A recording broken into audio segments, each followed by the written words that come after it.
केंद्रीय कर्मचारियों के लिए बड़ी खुशखबरी।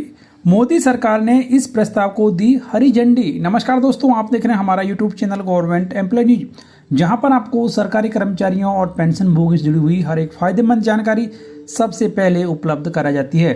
तो आज इसी कड़ी में एक और ताज़ा अपडेट सभी सरकारी कर्मचारियों के लिए।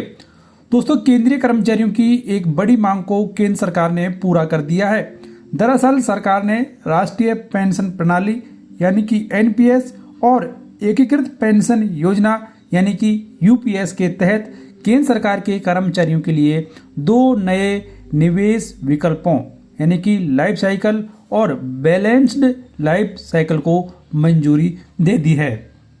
वित्त मंत्रालय ने कहा है कि ये विकल्प सेवानिवृत्ति योजना में लचीलापन बढ़ाने और कर्मचारियों को व्यक्तिगत प्राथमिकताओं के अनुरूप अपने सेवानिवृत्ति कोष का प्रबंधन करने की अनुमति देने के लिए तैयार किए गए हैं। आपको बता दें कि यह फैसला केंद्र सरकार के कर्मचारियों की बहुप्रतीक्षित मांग को पूरा करता है। कर्मचारियों की मांग थी कि उन्हें भी गैर सरकारी कर्मचारियों की तरह ही इन पेंशन योजनाओं में अधिक निवेश के विकल्प दिए जाएं। तो कर्मचारियों की इस मांग को मानते हुए अब केंद्र सरकार ने दो नए विकल्पों को मंजूरी दे दी है। एनपीएस और यूपीएस के तहत केंद्र सरकार के कर्मचारी अब कई निवेश विकल्पों में से चुन सकते हैं।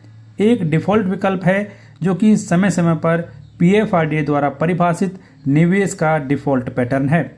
दूसरा विकल्प स्कीम जी है, जिसमें कम जोखिम निश्चित रिटर्न के लिए 100% निवेश सरकारी प्रतिभूतियों में होगा। आपको बता दें कि एनपीएस की शुरुआत साल 2004 में हुई थी और वहीं पर यूपीएस को सरकार के द्वारा 1 अप्रैल 2025 को मंजूरी दी गई थी। तो अब यहाँ पर सरकारी कर्मचारियों के लिए दो विकल्प और दे दिए गए हैं। तो लाइफ साइकिल विकल्प यानी कि LC25 विकल्प के तहत अधिकतम इक्विटी आवंटन 25% है, जो कि 35 वर्ष की आयु से 55 वर्ष की आयु तक धीरे धीरे कम होता जाता है। जबकि LC50 विकल्प में अधिकतम इक्विटी आवंटन सेवानिवृत्ति कोष के 50% तक सीमित है। इसी तरह बैलेंस्ड लाइफ साइकिल यानी कि BLC विकल्प LC50 का ही एक संशोधित संस्करण है, जिसमें इक्विटी आवंटन 45 वर्ष की आयु से कम होता जाता है, ताकि कर्मचारी लंबी अवधि के लिए इक्विटी में निवेश कर सके। वहीं LC75 विकल्प में अधिकतम इक्विटी आवंटन 75% है, जो कि 35 वर्ष की आयु से 55 वर्ष तक की आयु तक धीरे धीरे कम होता जाता है। तो अब ये दो नए विकल्प केंद्रीय कर्मचारियों के लिए केंद्र सरकार के द्वारा दे दिए गए हैं। अब सरकारी कर्मचारियों के पास में एनपीएस और यूपीएस में दो नए लाइफ साइकिल विकल्पों का भी प्रावधान सरकार के द्वारा कर दिया गया है। हालांकि सरकारी कर्मचारियों की ये मांग है कि उनके लिए सबसे बेहतर पेंशन योजना ओल्ड पेंशन स्कीम है, जिसमें किसी भी प्रकार का दिमाग और सोच विचार एक सरकारी कर्मचारी को नहीं करना पड़ता है।